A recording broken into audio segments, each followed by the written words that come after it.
સોનગઢ નગરપાલિકાના વિરોધ પક્ષના સભ્ય બાનુબેન પઠાણના ખાડી સફાઈમાં વેઠ અને તગડું બિલ મુકતા હોવાની આશંકાને લઈને ફરિયાદ કરવામાં આવી હતી, જે સાચી ઠરી હોવાનું સામે આવ્યું છે.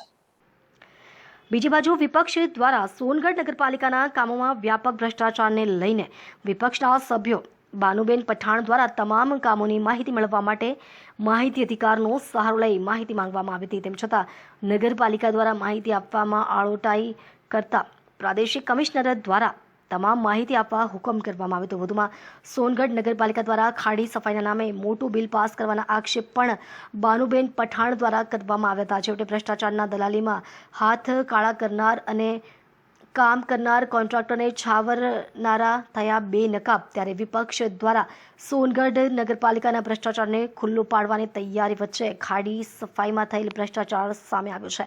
સોનગઢ નગરપાલિકામાં ખાડી સફાઈના કામમાં કમિશનખોરીનો આક્ષેપ 80,000 રૂપિયાના પુરાવા હોવાનો દાવો સામે આવ્યો છે. સોનગઢ નગરપાલિકામાં ખાડી સફાઈના કામને લઈને વિપક્ષના બાનુબેન પઠાણ દ્વારા મુદ્દો ઉઠાવવામાં ગંભીર આક્ષેપો સામે આવ્યા છે. કોર્પોરેટર દ્વારા કોન્ટ્રાક્ટર પાસેથી રૂપિયા 80,000 લીધા હોવાના પુરાવા હોવાનો દાવો કરવામાં આવી રહ્યો છે. જો આક્ષેપો અને પુરાવા સાચા સાબિત થાય તો શું સંબંધિત કોર્પોરેટર સામે પક્ષ અને સત્તાધિકારીઓ દ્વારા કડક કાર્યવાહી થશે કે પછી સમગ્ર મામલે મૌન સાધવામાં આવશે? સોનગઢ નગરપાલિકા છેલ્લા કેટલાક સમયથી વિકાસના અનેક કામોને લઈને ચર્ચામાં રહી છે. રોડ, રસ્તા, પાણીની સુવિધા, સ્વચ્છતા, સ્વિમિંગ પુલ અને અન્ય વિકાસ કાર્યોમાં નવી બોડી દ્વારા કામગીરી કરવામાં આવી રહી છે. પરંતુ હવે એક કોર્પોરેટર પર લાગેલા કમિશનખોરીના આક્ષેપોએ સમગ્ર નગરપાલિકાની પ્રતિષ્ઠા સામે પ્રશ્નાર્થ ઊભો કર્યો છે. મળતી માહિતી મુજબ સોનગઢમાં ચાલી રહેલા ખાડી સફાઈના કામ દરમિયાન પાલિકાના શાસક પક્ષના એક કોર્પોરેટરે કોન્ટ્રાક્ટર પાસે રૂપિયા 1 લાખની માંગણી કરી હતી. બાદમાં રૂપિયા 80,000 લેવામાં આવ્યા હોવાનો દાવો કરવામાં આવી રહ્યો છે. મીડિયા પાસે આ અંગેના પુરાવા હોવાનો પણ દાવો કરવામાં આવ્યો છે.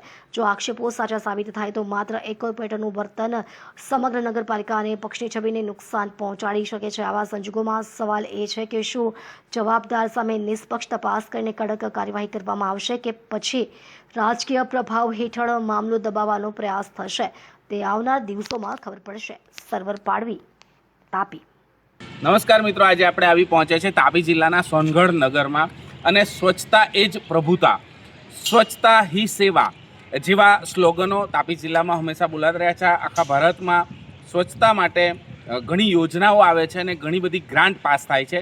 ત્યારે સોનગઢ નગરમાં પણ એક ખાડી સ્વચ્છતા માટેની એક યોજના આવી અને એ ખાડી સફાઈ અભિયાન અહીંયા ચાલ્યું. ત્યારે આપણે જોઈએ કે આ ખાડી જેના જે બિલો છે પાસ થઈ ચૂક્યા છે, પણ આજે પ્રી મોન્સૂન કામગીરીના ભાગરૂપે જે ખાડી છે એ સફાઈ થઈ છે કે કેમ. હું કેમેરામેનને વિનંતી કરીશ કે એ બતાવે કે આમાં કઈ જગ્યાએ ખાડી સ્વચ્છ થઈ છે કે આમાં કોઈ કામગીરી થઈ છે.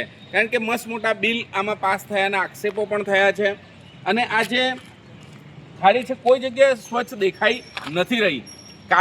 કારણ કે સામું ચોમાસું છે, મોન્સૂન આવી રહ્યું છે અને એવા સમયમાં જ્યારે ખાડી અહીંયા સ્વચ્છ નથી તો દેખીતી વાત છે કે આનો ભોગવવાનો વારો જે પણ રહેવાસીઓ છે એમને વારો આવશે એમને ભોગવવાનો. કે ગંદકી ચોખ્ખી દેખાઈ રહી છે તો ખાડી ક્યાંક ને ક્યાંક સ્વચ્છ નથી થઈ. આખા સોનગઢની વાત છે, ફક્ત અહીંની વાત નથી, આખા સોનગઢની વાત છે કે ક્યાંય ખાડી સ્વચ્છ થઈ નથી. પણ મસ્ત મોટા બિલ ચોક્કસથી પાસ થઈ ગયા છે.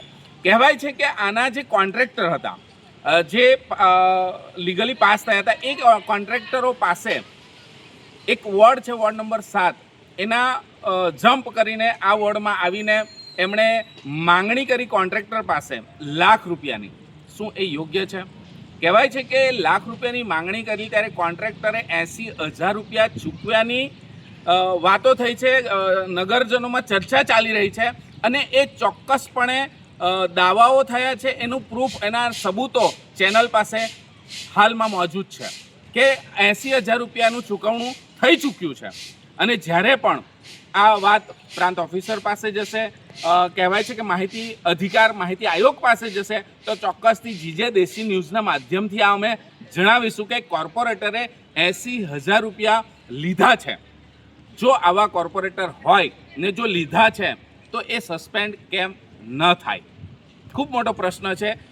વાત એક તરફ સ્વચ્છતાની ચાલે છે, વાત એક તરફ આરોગ્યની ચાલે છે, વાત એક પ્રજાજનોના સુખાકારીની થાય છે, તેવા સમયમાં આવા કોર્પોરેટરો ભ્રષ્ટાચાર કરીને પૈસાની માંગણી કરીને પોતાના ખિસ્સા ભરે છે, કેટલું યોગ્ય? જો એ સાબિત થાય છે તો એની પર એક્શન કેમ ન લેવાય? એક તરફ નગરપાલિકા સોનગઢ સ્વચ્છતાના ભાગરૂપે ખૂબ સારી કામગીરી કરી રહી છે. ચીફ ઓફિસર પોતે સ્થળ પર જઈને સ્વચ્છતા કરે છે, સ્વચ્છતાના નામે દંડ પણ થયા છે. અને જ્યારે પણ ચીફ ઓફિસર કે જે તે વિભાગના કોર્પોરેટરને લાગે છે કે અહીંયા ક્યાંક ને ક્યાંક ગેરરીતિ થઈ છે, તે પોતે હાજર રહીને સારી કામગીરી કરે છે.